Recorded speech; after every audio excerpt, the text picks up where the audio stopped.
it back to you, Dan. Okay, good evening, everyone. I hope everybody is doing well this Sunday afternoon. As we always do, I want to start off with just a few things from a housekeeping perspective to make sure that we are all set, and then we will get into our special guest host. Well, actually, no, I see our host, our guest has joined us today. So it is my pleasure, my privilege to, as we know, we have entered into, we now know what's going on. We had the election results that took place on November 5th. As we know, last week we were privileged to have Ms. Gabe Elamont join us, who is the former Democratic congressional candidate for District 1, running, who at that time was running to unseat Matt Gaetz, but we know Matt is now resigned and we are going to have a special election. That election has already been set, so we'll talk more about that. But we will be getting into primaries in January and the general on in April. But this time we are pleased to have with us Pastor C. Marcel Davis from Adoration for New Beginnings Church. He has also expressed interest in running for Congressional District 1. So at this time, I'd like to introduce Pastor Davis. How are you, sir? I'm well, sir. Thank you for having me tonight. Thank you. Why don't you go ahead and jump right in and tell us what you got? Okay, just wanted to say good evening and thanks for having me tonight. I'm not sure who's on tonight, but I just want to thank you guys for allowing me to come in tonight and be that. Well, I'm Pastor Marcel Davis, and I am interested in running for the D1 seat, which has been resigned by Matt Gaetz, which there will be a special election.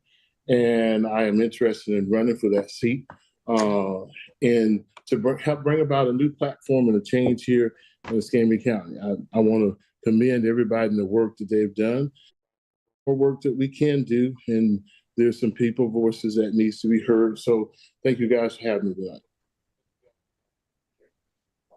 All right. So what are your top priorities, Marcel, as you go to run for Congress for the first district? Okay. My priorities are, it's going to be education and economics. And I would like to see that fulfilled by community cohesive and empowerment. The power of listening and having dialogue. Having more empowerment for choices for our community, building different bridges, have a workforce support for stability and growth, having affordable health care and keeping pre-existing conditions on there, investing in education and in our teachers, supporting them, and to address the talent retention and the brain drain for our area, and to just make the city a better, the whole district a better place. Some of the issues and stuff that I run into, Jerry, every day are kitchen table issues, but let's take a lady that's been living in a house. She's 80 years old. Her roof is over 17 years old.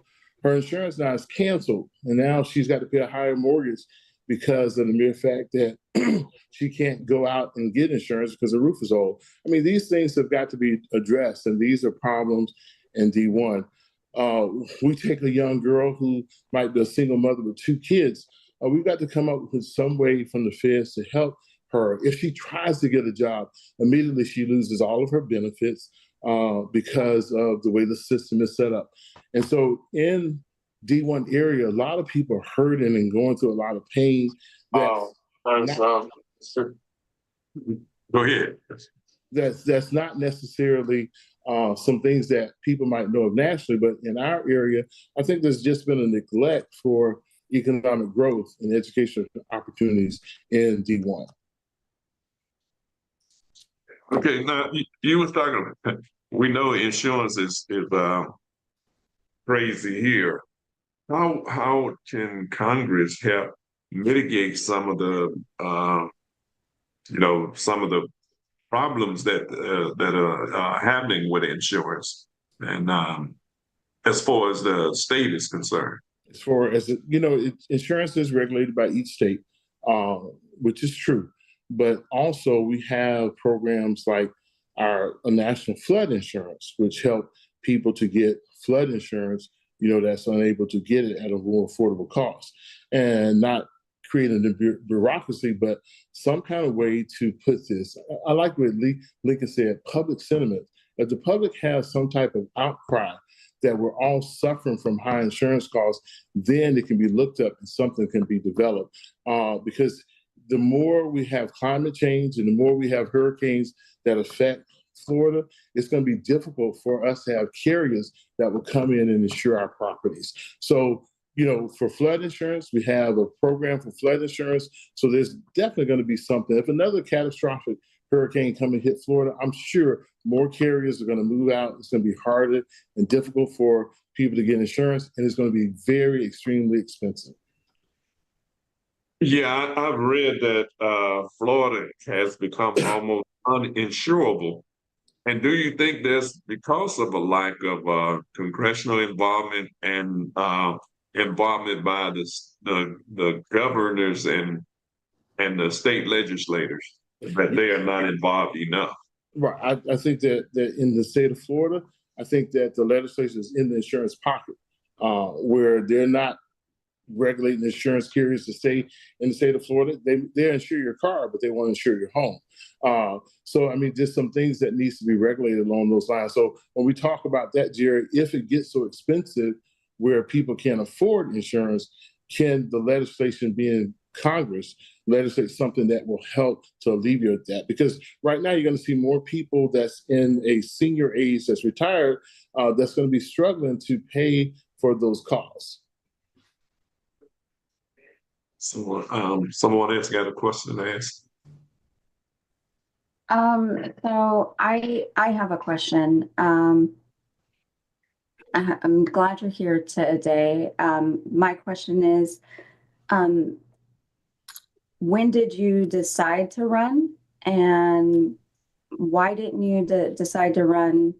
Why now and not why during the regular election?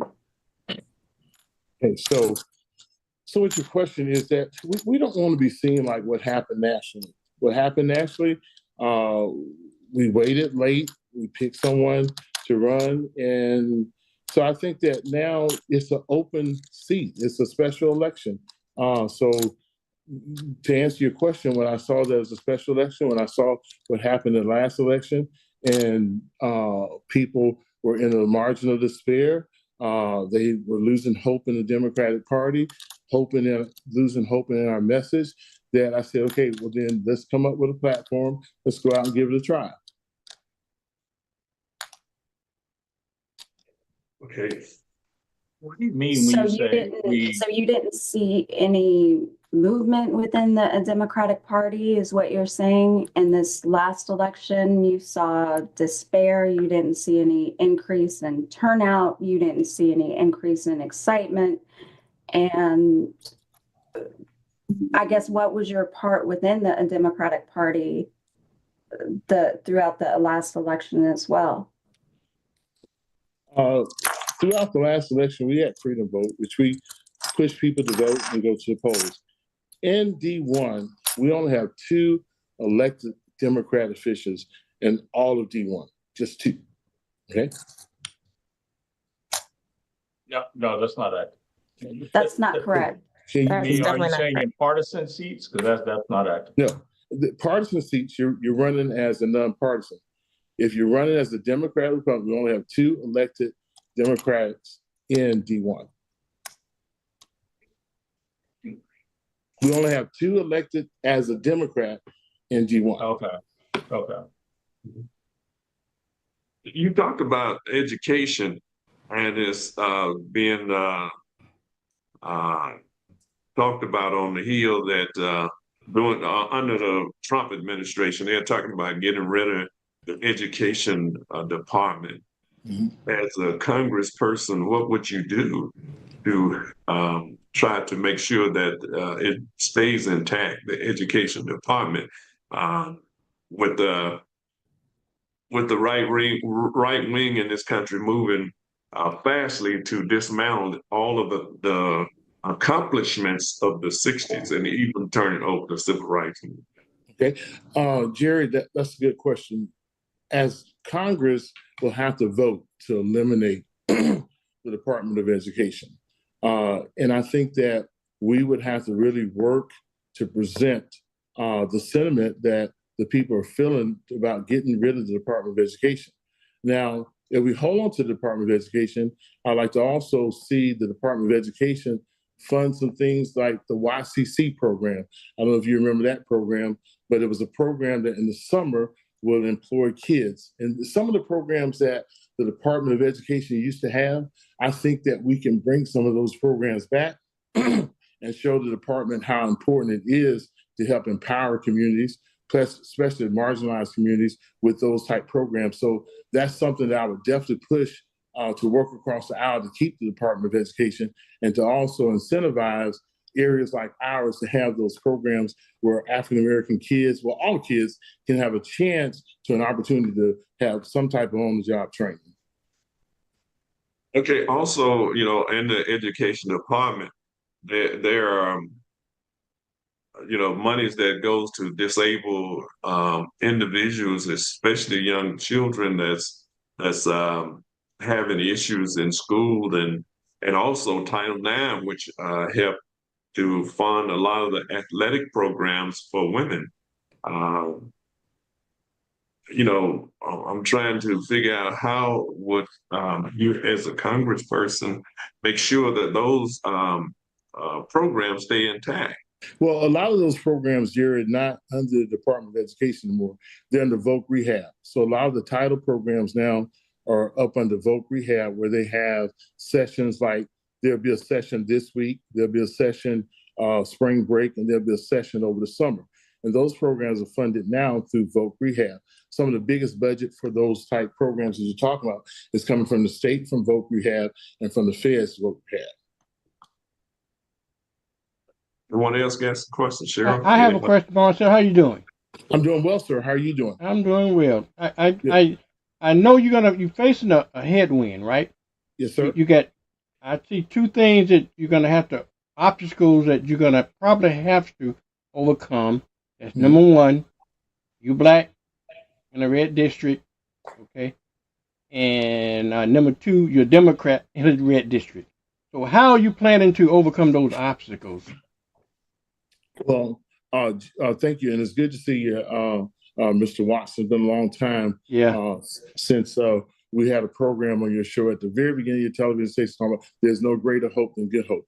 But let's talk about that. That's a very good question, and we're not running as a black, we're running as a centrist, and I think that in this red area, if we have a different message and a different platform, that we can pull some of those MPAs that were once Democrats or the Blue Dog Democrats back into our platform, into our fold. Now, to give you some examples, if we take what Jesse Jackson did when they worked on electing the first black governor in the state of Virginia, they empowered the local DECs, they empowered the local communities. They got people to run in local communities to do it. So all I'm doing with this platform is empowering the local community, the local DC, to get that energy there and that power. And it's not going to change overnight, but I believe that at one time, the last congressman we had that was a Democrat was Earl Hutto.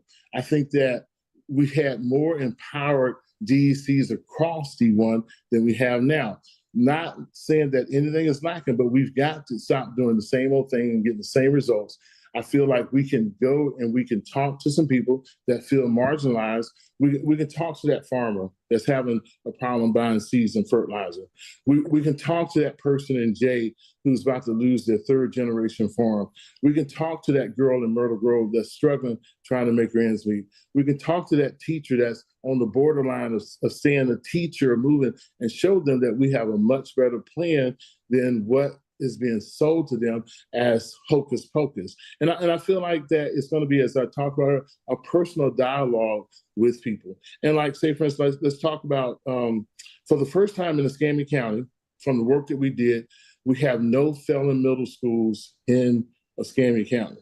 And so we worked hard we worked hard to make that happen. Even when we did work at Warrenton Prep, I made sure, because I sit on the SAVAX committee, that those kids would have busing still to Warrenton Prep as well as to the new school, and that the bus, when they would not be on that bus for 30 minutes.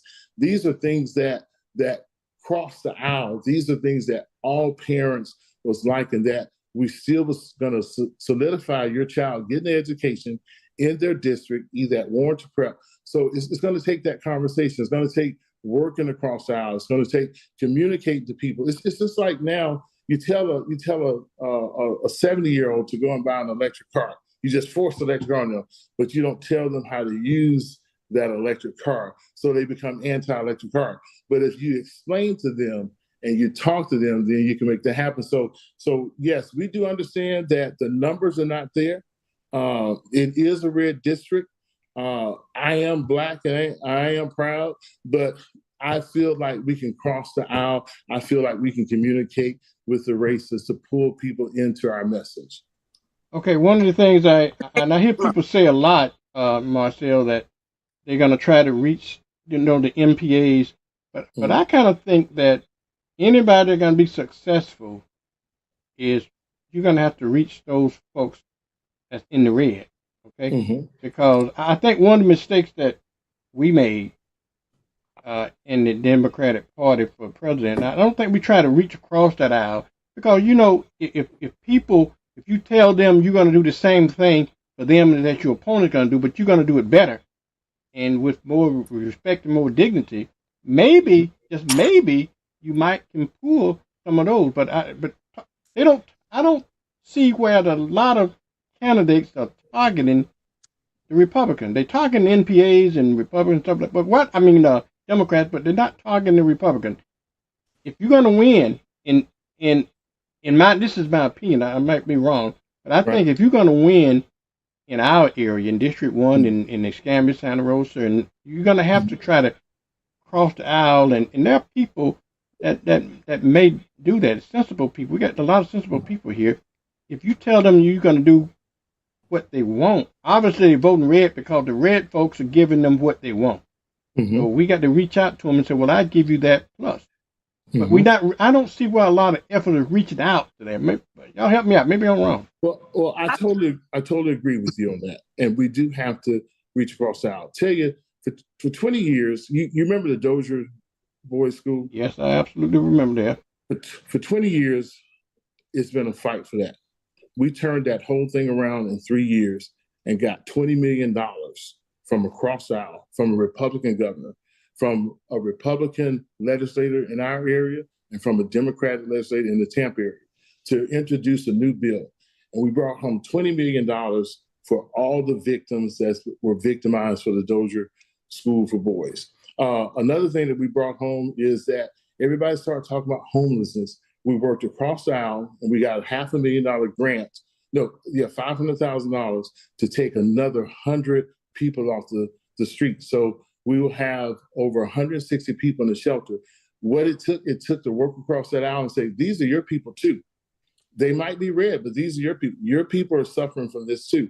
And so it takes that kind of energy. I remember when Senator Evers, when Rick Scott was the governor, and they were talking about privatizing the prisons. And we had a meeting with Senator Evers. And I said, they said, well, that's not a question. I said, yeah, it is to him to go home, ask your family how many of them will their retirement be affected if they privatize prisons. Guess what? When he went home and heard from his family that privatizing prisons will eliminate he started lobbying, and it did not pass. And Rick Scott was a very strong governor. So it's going to take people that will reach across and say, hey, Red, you're being affected too. And eventually that people will start to see who is really for the working class, who's really for the people. Is it the red party or the blue party? No, it's the man that wants to make humanity a better place for all of us to live. And you'll find that in the Democratic Party. Pastor Davis? Yes, ma'am. I agree with some of the things you mentioned about reaching across the aisle. And in order to get something done, you do have to lean a little more center. The thing I'm missing out in this in this your run is the time. Because in the special election, it is like at the 11th hour. This is a large district, and although you bring up some good points about the homelessness and certain things that are happening locally that are issues, this district, I guess, is the district encompasses Okaloosa County and Santa Rosa County and other counties that don't necessarily have those issues that we have here in Escambia. And given the time frame of the special election, wouldn't it be if we're looking at winning, wouldn't it be better for your campaign to be running for a seat open next year?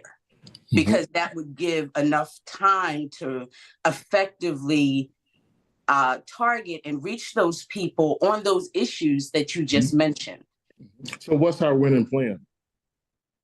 I think that would be something to sit down with people in precinct in the different precincts that throughout your district and find out what it is that that those areas are looking for, and maybe sit down with some strategists and some campaign staff and some fundraisers and the Democratic parties for all of the areas that your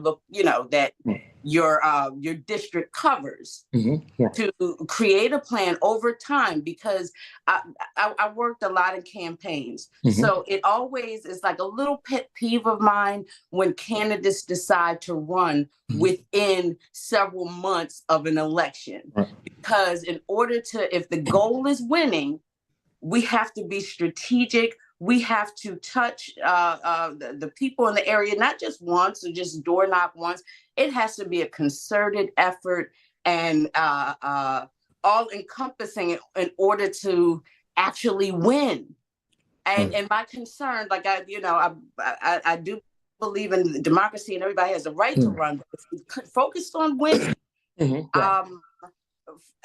like you're going up against another Democrat who already has the name recognition, who already has the momentum and the money across the district. I'm wondering if maybe there might be another seat, or maybe for the next run, a campaign to elect Pastor Davis. Yeah. Well, I'm glad you brought that up. Very good point. So today, Phil was in a meeting today, and he is a surrogate with the camp. And he said, we should adopt Marcel's plan to be more centrist, to be pro-gun, to be about reproductive health. So the deal is, so you're talking about a surrogate in another camp saying, let's adopt Marcel's plan, is because they know that this message is going to resonate with red and with blue.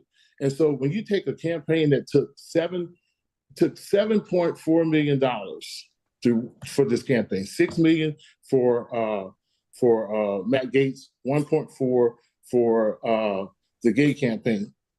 That's a lot of money. What we've got to do is realize that the money will come if the message comes, if we mobilize. I'm not new to this. It's also across a period of time. Right. This time frame in the special election is not the amount of time that those candidates had to raise those funds. Right. And so the deal is, it is a special election. It is going to be quick, but it's about getting that platform and that message out. And you're going to hear me refer. So it's not about winning. It is about winning, because what you got to realize, you only have 2 elected Democrats in D1, just 2. Okay. That's not alarming to anybody. We can't count the nonpartisan races, those persons as Democrat, because they ran as nonpartisan. So it's like we've got to mobilize our people. We got to energize them. And when I say that, when you talk to young people, they'll say, I'm not into it. I'm not voting. We don't win. They tell us that we're winning and we're losing. My message is going to be central. If you get out and work this, if you get out and try, there is room at the table. And, Jesse Jackson, people can say what they want to. It was imperative how he used Operation Push to say, all are welcome to the table. I'm going to listen, and we're going to put our message in our platform. Even though he didn't become the president, his platform became very presidential. And even Reagan had to look at some of the things that he was doing with labor and stuff like that to make some things happen. So I do understand people's concern about why is it now? Is there a winning way forward? We've got to increase the numbers in D1.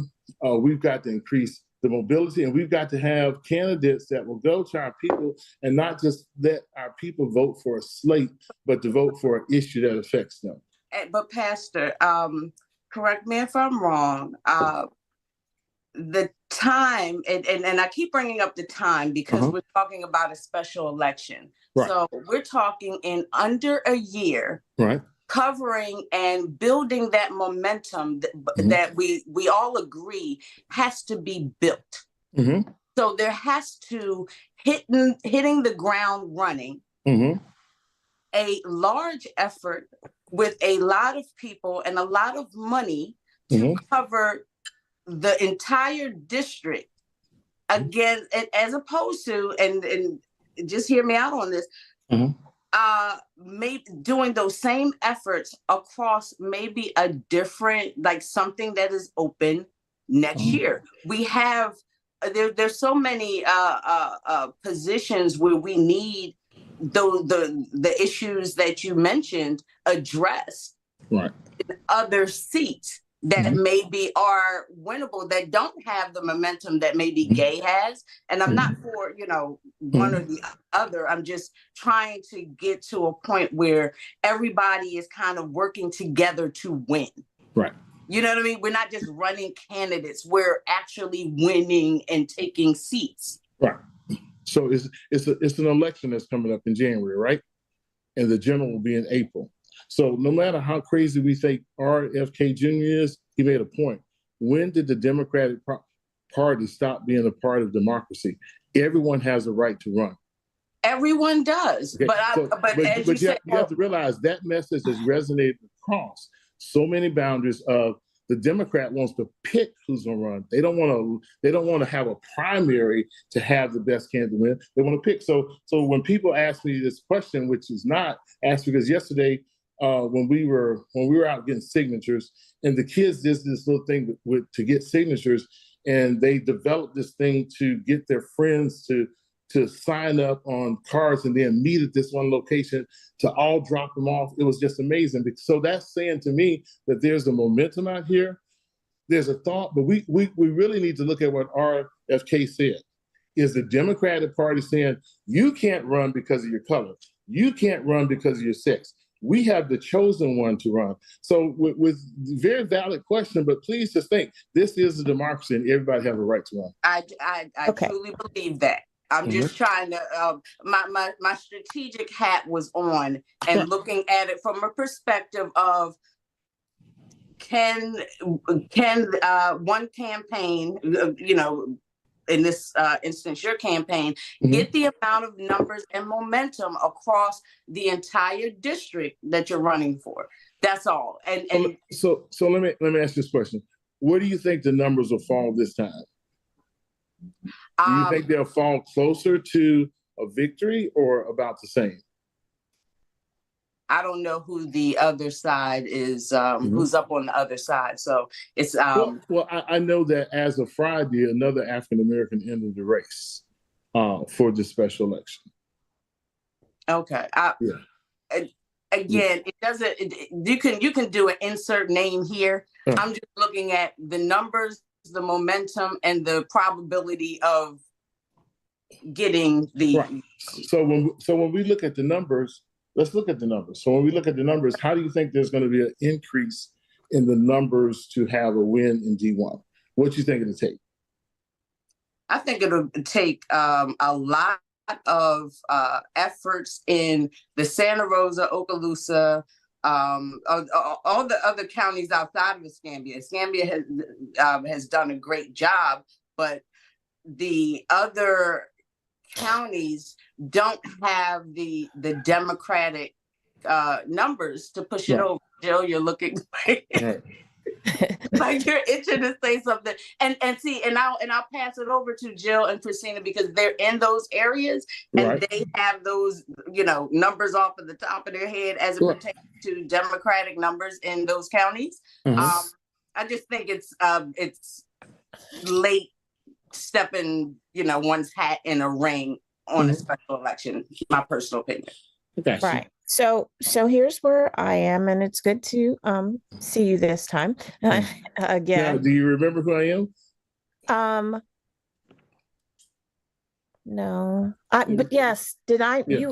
You were with the DBC like a long time Yeah, ago? me and Lawrence Powell was working on a benefit from you for you. So that's been a few years ago. I talked to him last night. I said, "Where do I know Jill from?" And so he reminded me. Yes. Okay. That's that still Spitfire Jill, still the same person I've always been. So you know that we're here to really talk. I think there's a couple of things, and then maybe we can get back to this point. But I know that you said in maybe about 15 minutes ago that you were going to work the DECs harder than they've ever worked. And that you felt like the DECs had not worked as hard as they needed to across, and you call it D1, we call it CD1, but across CD1. CD1 right now has our first Black DEC chair in Escambia. We have our first Black DEC chair in Santa Rosa, and we have a very strong DBC in Santa Rosa, Escambia, Okaloosa, and Walton County. We have an NAACP that is very active in both Escambia, Santa Rosa, and Okaloosa County. So I would say the first thing I would say is to your, hey, you believe that the DECs need to work harder. We've increased the vote across all 3 counties. Walton's a little different, but for those that we touch, so the ones on here, we touch those. We make sure that we're working. And so my first question would be, I'm kind of with Cheryl, as you know. I think that you are right. This is a democracy. Anybody can run, and we are often looking for people to run. I'm also with Cheryl in that next election is January 28th. And yes, Gay got 120, 170, whatever the number is, and it needed more. We know that. But I think Cheryl had a very valid point to you. Why not bring, if you have that expertise, and I don't know because Phil is not on here, Phil Ayers is not on here, so I can't tell you if he said, hey, you had some good ideas, because that's the Phil I know. I've known Phil for a very long time, and usually Phil says, that's a good idea. That doesn't mean that your idea is so good that it tops everybody else's, but he is one that likes to take all the good ideas and pull them together so that they can work for the good of the community. So if you have those good ideas, you agreed that some of your ideas are good, which we're not telling you that some of your ideas are not good. The first question was, why not then pool that if we only have less than 60 days before an election? Right. Why not pool together and say, you know what? I know I have some expertise that I can bring to this table. I know that I sat and talked to people, I think you said, in your barbershop mission and in your faith-based mission and in your homeless mission, and I'm calling them missions just because that's the work that you're doing. So I'm not taking away from the work. I just don't want to quote it wrong. But if you have all that, why not say, and I think this is what Cheryl was getting at, is that we do have the momentum going. We did not win. You are correct. But I don't think you can say that we didn't win for the lack of trying. And I don't think that you could say that if you took the populace, I don't know what number you think you have, but let's just say, even if you said 10,000 people, it still wouldn't have helped us get there. But together, now that we have the momentum, Gates is out of the picture. Why is it such a hard conversation to have to say, why not just help this time? And then you could run, like she said, either in another seat, or you could run next year, or you could run in 2026. Because for me, my biggest question to you is going to be, when this election started, and she started 16 months ago. So 16 months ago, when we knew Matt Gaetz was going to be running again, Daddy Gaetz comes down and he's running again, where were you? Where were you the one that said, you know what, I know there's a problem in district? Because the problem in the district has been here for a while. We don't have a magic wand that we can wave, but what we do have is all of this work and volunteers that we have put in play. So if you didn't do it then, it just seems more I'm gonna say this nicely because we're friends, more convenient. Gates is out of the way and everybody wants to get in. But when Gates was here and you knew it was like next to never, we were gonna beat them.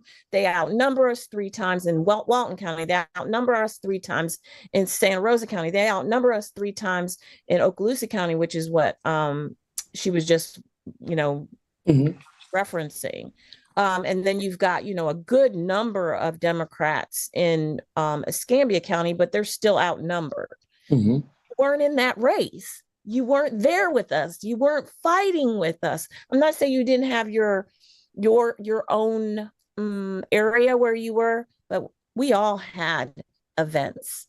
We didn't see you out there saying, hey, gay, let's do this. When you talked to your people and they were saying, you know what, Pastor, I just don't feel connected. The young lady that you said that the 70-year-old did this and the 80-year-old did that. Did you tell them we have a candidate? Her name is Gay Valamont. This is what she stands for. She is working to lower our insurance prices. She is working to make sure that you get insurance. She is working to make sure we get a veterans hospital. Did you share that with them?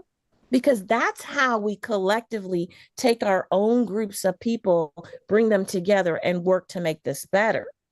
60 days we've got to put the best candidates out there to make sure. And it just seems that sometimes when you're looking at the catastrophic situation let me stop you because you're giving a support speech. So in that support speech, when you say, where was I? I think that if you look at the candidates that let's say, for instance, like she wasn't on the slate, but she won.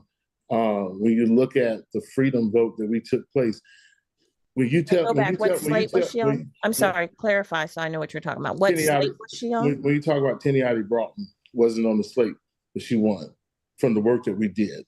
Okay, so that's a Derek thing. Go ahead, Derek. No. I want to stick with you. I want to stick with you because I was going to say because I'm talking. Okay, so the other night we were lecturing and then you won't let me answer the question. No. I'm just saying I don't do Escambia, so I don't want to talk on it because I don't know. We're not talking about that. Okay, go ahead. I'm addressing you. Okay. Okay, go ahead. So when you asked me about why I did not share her platform, where was her platform to be shared in that community? And let me go back and correct something. I'm not saying the DEC did not do their job. You did a fabulous job.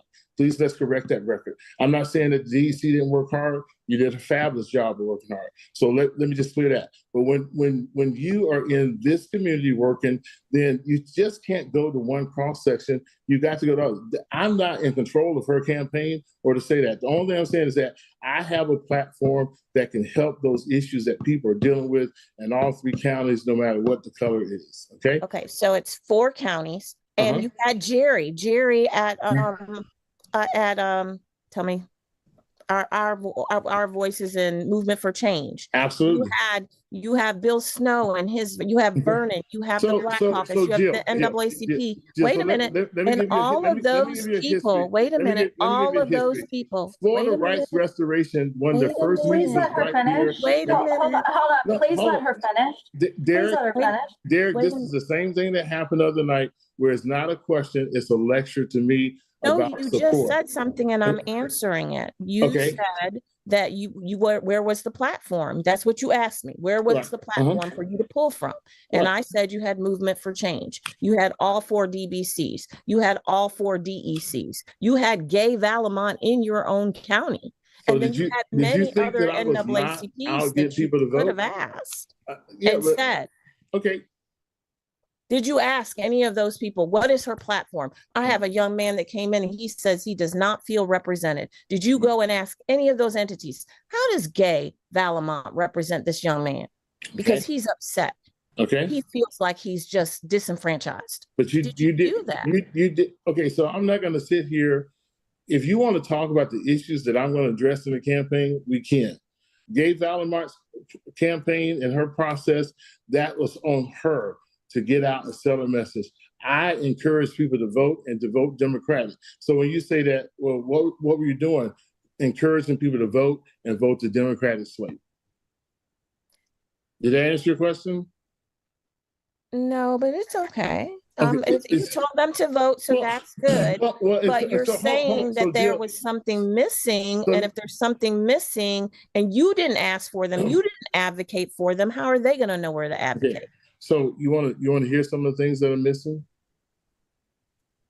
Do you know what you're missing? That's got to be in the next platform.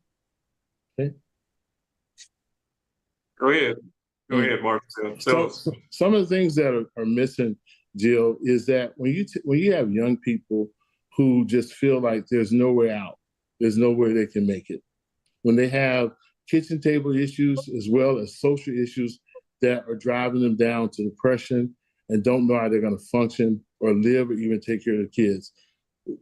And these kids did not go out and vote. I hate to call them kids. These children, these young people did not go out and vote. Is there an explanation why they didn't? Is there some message that didn't resonate to them? So when you're asking me a very broad question about someone else's campaign, all I can say is that I encourage people to go out and vote. We had freedom vote.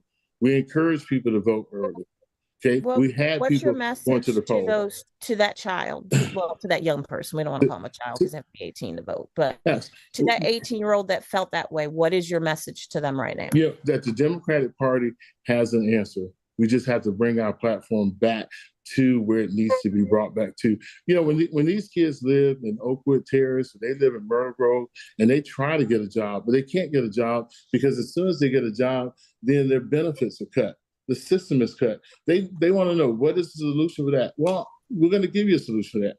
We're going to have more on-the-job training programs. We're going to really work to have those things taken care of so that you can go out and be a productive citizen. We can't tell people, go out and get a job, be productive, but as soon as they go out and get a job, be productive, and that's coming down from the feds. That's coming out, their food stamps are cut. Their HUD is cut. And so now they're back into another struggle where they have to quit their job and just go back and live into that poverty and despair.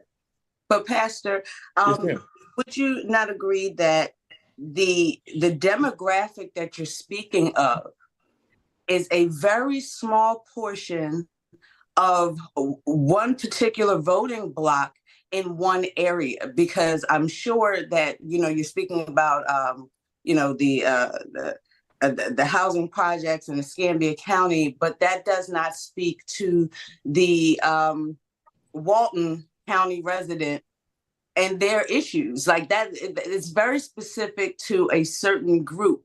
But as you mentioned, these are young people that don't even vote. So out of the registered voters that are out there, they would vote if they had something to vote for. And we can't say that they don't vote. We've got to challenge them and help them to realize the platform. Right? Over 160,000 people voted for CD1 candidates, right? So there is a large amount of people voting. So how do you, because we're talking about just a couple months, the group you're speaking of, you have to go out and reach them, encourage them to vote, get them registered, and get them out to the polls on election day. Well, some of those 60,000 that already voted. Well, they're registered. They just didn't vote this time around. And with all of the combined efforts, again, it's a little concerned because we do a bad job sometimes of strategizing and messaging in the party. Absolutely. So how, again, the 60 days is just killing me, Pastor. I can't even. How are you going to get those numbers in that short period of time when the Escambia, Santa Rosa, and Okaloosa County Democratic parties all work together? They all increased the voter turnout over a period of time in record numbers. I believe Escambia County is over 70-some-odd% voter turnout in the Democratic Party. Like, that was a combined effort. All the caucuses, all of them working together with a slate of Democratic candidates. How now can you come at the 11th hour and get that momentum? Well, to answer your question on this, because I came on to talk about issues tonight and what my platform is. So to answer your question is, if the plan is already set in place, then I shouldn't be a problem to the plan. The plan should go forth. Okay. So if there's already a winning strategy in there, so I am insignificant in this race. So, I mean, if you want to talk about a platform, some issues that I want to address, some things that I want to put on the platform we can talk about that. But as far as you keep going around in the circumvention of like, how can you, if there's a winning plan out there, and I sound like that you're sure that there's already a winning plan out there. So then no, I'm asking as a voter, as a super voter who represents other super voters. And this is a question that I would ask, trust me, any candidate that would be sitting on, in the Zoom call today. Right. Because I'm concerned about us actually winning. So yeah, I would show up at town halls and whatever forums that are and ask the same questions I'm posing to you now, because my concern is that we win. And when we have candidates, no matter who they are and what position, that come and throw their hat in the ring at the 11th hour, I'm always, and again, this is just the campaign strategist and the way my mind goes, why we can win if we take that same momentum and then just like kind of plan it out, because you can't successfully win a campaign in a short period of time. Case in point, what just happened. Okay, can I stop there? So what questions do you have for my campaign?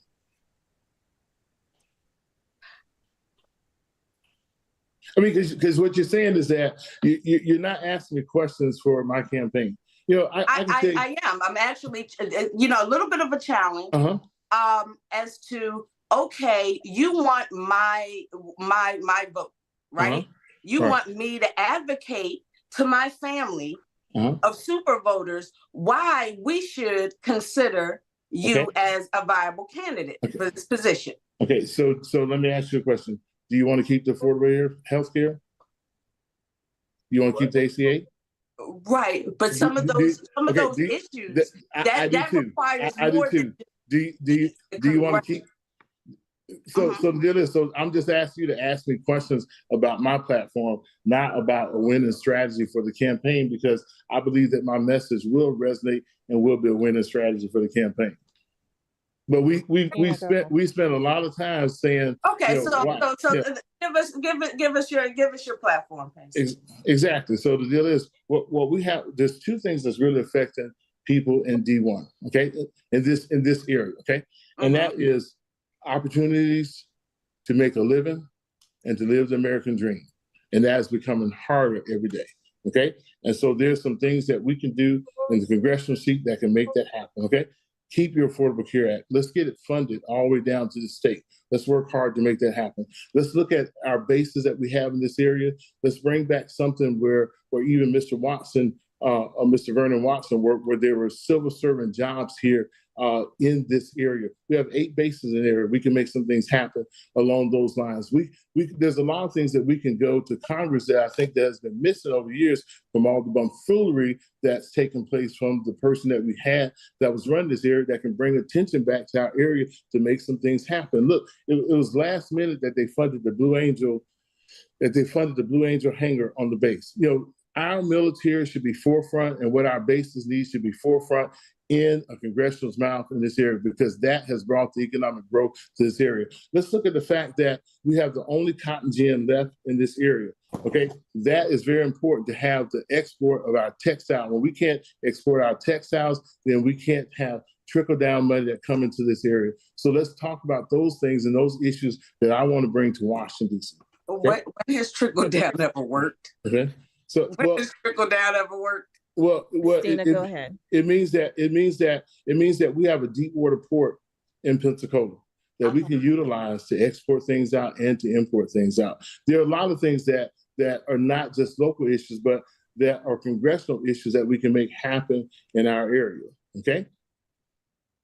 Oh, I'm aware. Okay. I just have a question. Being here in Santa Rosa, have you done any outreach to any of the Democratic leaders in Santa Rosa or any of the other counties? My outreach that I'm doing is door by door, person by person. Okay, so no. Mm-hmm.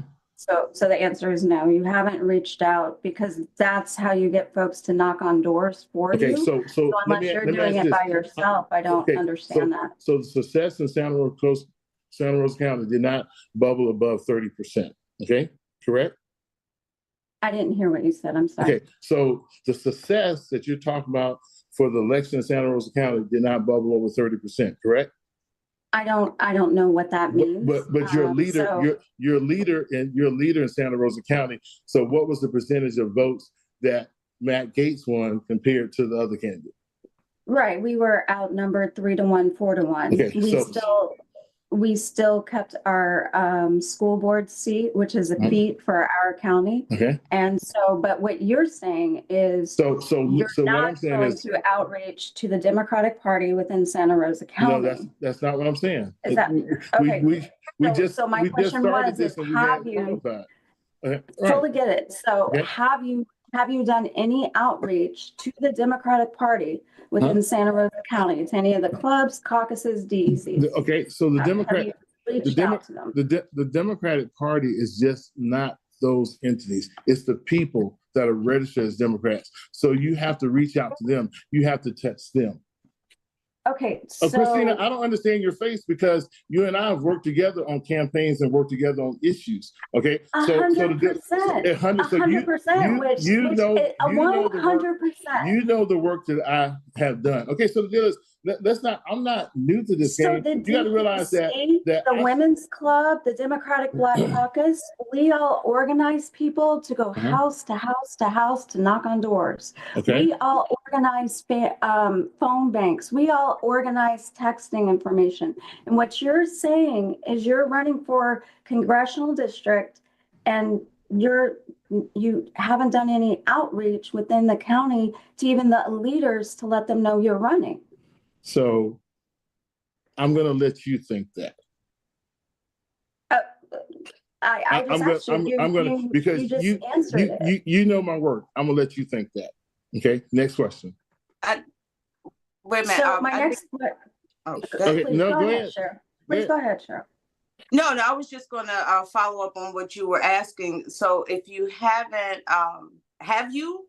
Okay, so the deal is, ask Christina, does she not text me or hit me up on Facebook about different things that they're doing in Santa Rosa County?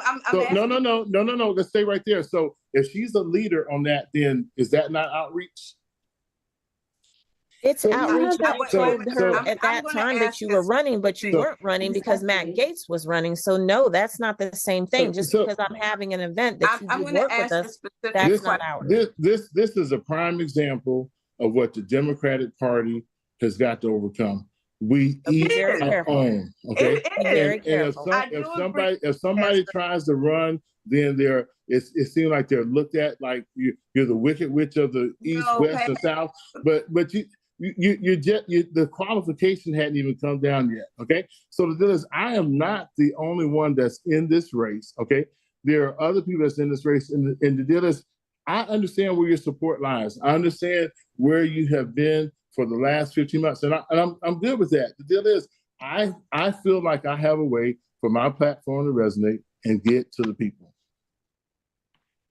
So what I'm saying is, I learned through Jill and Derek that you were running because there was no email, there was nothing sent to anyone in our county amongst the leaders. I was just in a room the other day with leaders across Northwest Florida who had no idea you were running, none. And so my question is, you're here, you're running, and there was nothing ever sent out, not at all, nothing. Okay, so is there a question of substance tonight?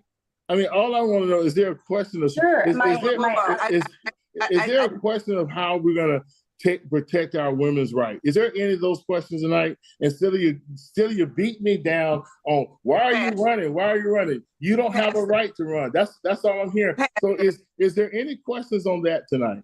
Pastor, let me be very clear. Yes, I have never said nor implied that you don't have a right to run for office. Okay. I never implied. Okay, so we got that clear. What's the question that you have for me? Okay. I think you've answered all my questions. Thank you. Thank you. Is there anybody else that have a question? Yeah, I have a question. When I know that the Republicans gonna pour enormous amount of money into winning this seat because it's one of their important seats to get to DC to have to keep that majority large enough so they'll have to deal with the Democratic Party. Hopefully they don't have to. That's what they are hoping because I've been listening to what they have said. So they are going to pour a huge amount of money into running this campaign. Do you think you'll be able to raise the kind of money that's needed to defend the seat? I mean, to be competitive, I say, in that seat. Oh yes, I think I'll be able to raise the money to compete. So Mr. McIntosh, let's just go back and do a little history here real quick, okay? So when I was working campaigns and when I introduced Desmond Meade and FRRC to Movement for Change, and we took the bus to Tallahassee, that was the first bus trip. We had many more bus trips after that. We had raised money. We could raise money for statewide elections before.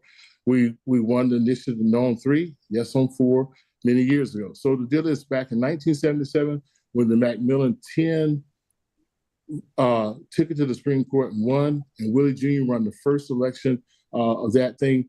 Who was there with this campaign? Every successful campaign that Willie Jr. ran, I was there. We coattailed and we pulled Democrats, the first woman county commissioner there. I have a name and a reputation that I believe that people will resonate with and they'll understand the message that will go forth. So to answer your question, the finances and the money would not be a problem. I would not be doing this now. Raising the money would not be a problem. One other question. If either one of you win the primary or lose the primary, will you support the candidate that win the primary? Absolutely, because we want the Democrat to take that seat. All right. There's no fight that we should have within the party that will make us turn on our party, that will make us eat our party. We should all work together to make this happen. And that's why I don't understand tonight some of the questions that was happening, because it is a democracy. It is something that is going out on different social media platforms. It is resonated that does the Democratic Party want you to have your choice in who you pick to be the candidate? And so tonight, the conversation was about it shouldn't be a choice because of what has been done or what is taking place. Tonight, I came on to talk about issues that I know are resonating and affecting the community. I didn't come on tonight to talk about anybody's job not being well done and that stuff. I came on to talk about a platform that I believe can resonate and move us forward. I know you. Wait, I'm sorry, because I got to get it done. I've been trying to calm myself down because I'm highly irritated, and I want to be as candid as possible. I don't have a question, but I want to correct something so that you don't go back going forward and include it as part of your message or your brand. I didn't quite understand when you were talking about the democracy and anybody having having the opportunity of running. And I wholeheartedly agree with you. And then when you said something about the slates, I didn't quite understand what you meant until when Jill asked, you referenced Councilwoman Broughton not being on the slate and the fact that she won. And I want to be clear because we've addressed this on the show, and I don't want that to be a part of your narrative as you move forward. I will continue to call pure point blank Councilwoman Broughton anybody who propagates that foolishness and that BS that she was left off of the slate a lie. and at best ignorant, and at worst case a lie. Because what happened, and I want to be clear, because everybody in the Democratic Party and the structure, we've continued to try to work around and not call Councilwoman Broughton a liar, but I'm saying it now, pure point blank, and anybody who continues to perpetuate it is a liar. She was not left off of a slate. There was no slate. We had a list of Democratic candidates for Escambia County that every candidate in Escambia County had the opportunity to be on. Our policy for nonpartisan races is that we ask the permission of those candidates in nonpartisan races whether or not they want to choose to be on the slate card, because some of them don't like to be aligned as being a Democrat. Every nonpartisan candidate in that race, except for Councilwoman Broughton, responded to our numerous attempts at asking whether or not that they wanted to be on there. Councilwoman Breyer said she didn't want to. Phil Nickinson said he didn't want to. Councilwoman Broughton said nothing. We waited an additional 2 days, so before we go on our slate cards to print, to reach out, because we knew it was going to be an issue, because she said absolutely nothing in response. I texted, I emailed, and I called. We then called her again on the 26th of August to say, hey, we want to send our slate cards to print. Do you give us permission to put you on the slate card? Do you want to be included?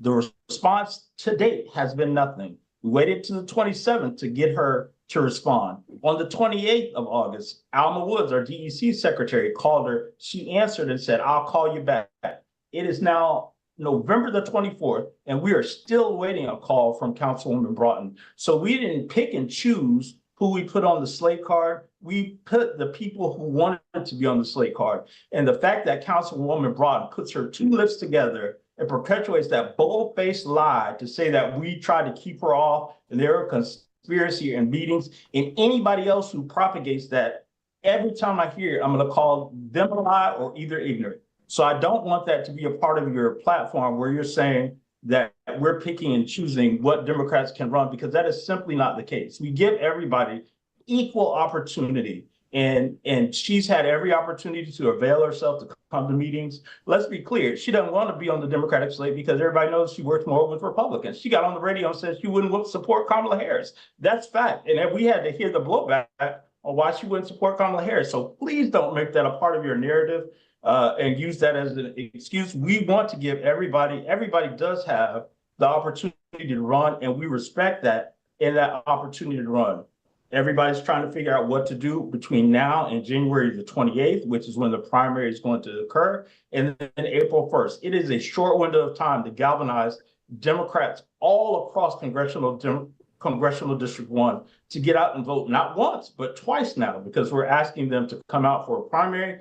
And then again, with the same level of enthusiasm that we did in this in this 2024 election. When I look at what we did, I'm although, we didn't touch everybody, as evidenced by our almost 76% voter turnout. I'm quite proud of the fact that we increased 12 points over 2022 and 5 points over what we did in 2020. And that, to which we had people saying, well, Democrats won't ever do anything positive under Black leadership. The fact that we were able to diversify, come together, reach people, and do all of the things I'm damn proud of, not only myself, but everybody who has worked in the Democratic atmosphere. So I don't want that to be a part of the narrative.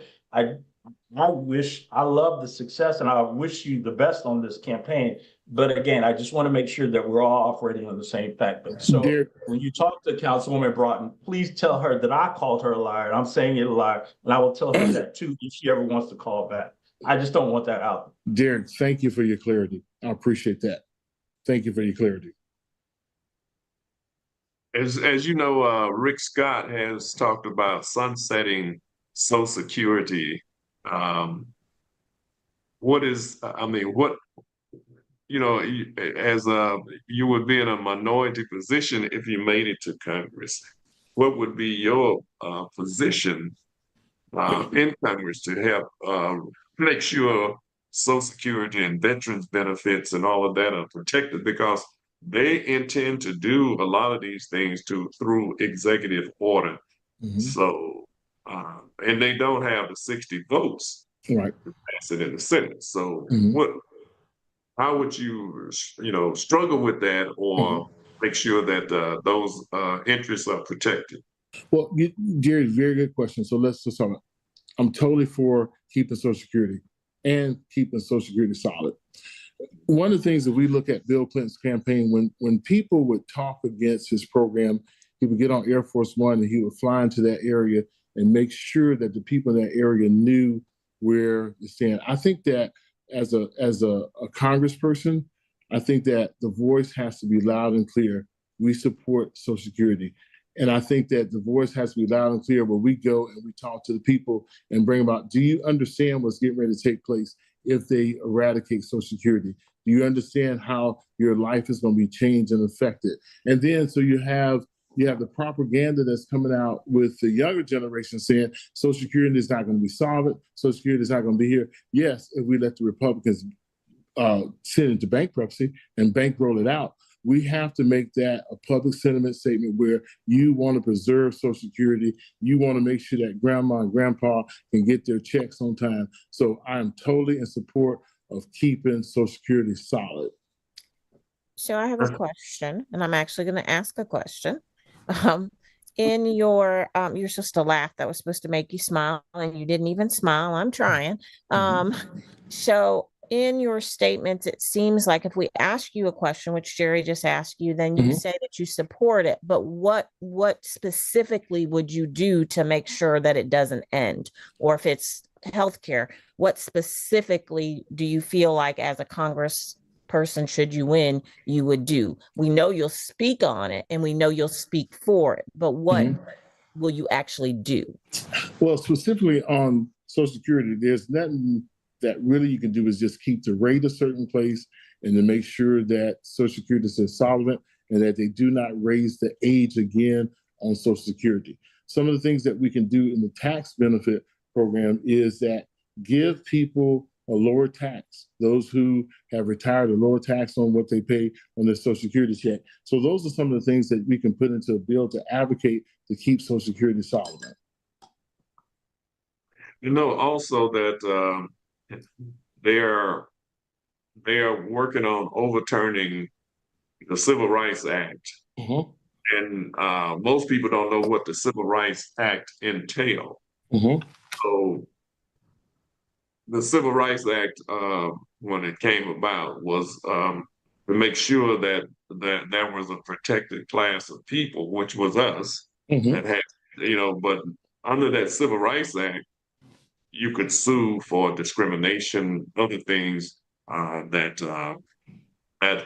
could come about. Under the Civil Rights Act now, the way they are writing, the way they're going to try to rewrite it and do away with the civil rights, overturn it altogether. What do you think how do you think that would affect the ordinary everyday person in this country? Oh, it would have a huge effect. So if I could just give you a little history, Jerry, have you ever heard of the Few That Flew? Okay, the Few That Flew was young people out of Pensacola that segregated the airlines. Okay, so back when Abraham Tarbert, was Francis Tarbert, used to be a part of Movement Change, when the Klan burned a cross in our neighborhood in front of his house. We geared up to fight for the civil rights. We geared up to make some things. I was just a child out there on the streets. But as I grew older, I understand that it's important to talk about the civil rights and to educate the next generation of how civil rights will be affected. When the Macmillan 10 sued to have district voting, that really helped us to get people in elected place. We can't lose that. If we continue to lose on the local area, we're going to lose on the capital area of losing our civil rights. So we've got to educate. We've got to get people elected that will go. Just recently, the census came out. So we redrew the districts in Escambia County. And on redrawing the districts, we had to leave out certain Black areas like the Tan Yard because in order to keep District 3 majority Black. Now that is changing. And I think that, Jerry, one of the biggest things to do to keep the Civil Rights Act going is to educate our people, to help people get elected, that will help that, and to pass the John Lewis Voting Rights Act. And I think those things right there and educating our people will help us to have good trouble and keep the civil. Because I think that sometimes we go into a state where we feel like everything is okay, but we have to remind people in America that we had to pass a law to make us equal citizens. We had to pass a law to give us the right to vote. We had to pass a law to give us a right to be able to buy a home and not let it be a red line because of the color of our skin. We have to educate people again, and we have to really push that narrative to the people. Do you understand what will happen if they take the Civil Rights Bill away? So No, I think, go if ahead. I could just share with what you just said, I don't think that we are in a time right now where anybody on our side or leaning, let's say Democrats, MPAs, are thinking that this is a time where we don't have to worry or we're not stressed. I don't think that's where we are. I think everybody realizes they might not be educated on how much the fight was. They're soon to find out how much the fight is going to have to be to ever get it back. Right. But I think that we just got to realize that I think that you are taking all of our comments to say that we don't want you to run, and we are never going to tell anybody not to run. And I want to make that clear because it seems not to be clear. If we wanted to tell you not to run, you know that all of us are strong enough and savvy enough to say don't run. That's not what we were saying. What we were doing was just trying to figure out, was there a way to bring you guys, anybody that's running? I don't care if it's you, if Cheryl was running, Christina's my best friend, Derek, we all work together. If we were running, we'd be talking to each other the same way. But I would say this to you, I would hope that in this, that you would just see that there is passion, that there is fight, that there is desire. I think Cheryl said it best, to win. And we have a small, tiny, once in a lifetime opportunity. So if you continue to run, great. If you decide to join in the momentum that was already there, great. But in the end, come January 28th, the commitment I hope and pray that you're going to give us is that your conversation, if you're the candidate, then we're all on board. If someone else is the candidate, that you're not going to say, as I interpreted, and you tell me if I'm wrong, that it wasn't maybe your responsibility to tell them how to get the information. Give them the information. Give them Jerry. Give them Derek. Give them Cheryl. Give them Christina. Give them the NAACP. Give them somebody so that our tiny opportunity isn't lost.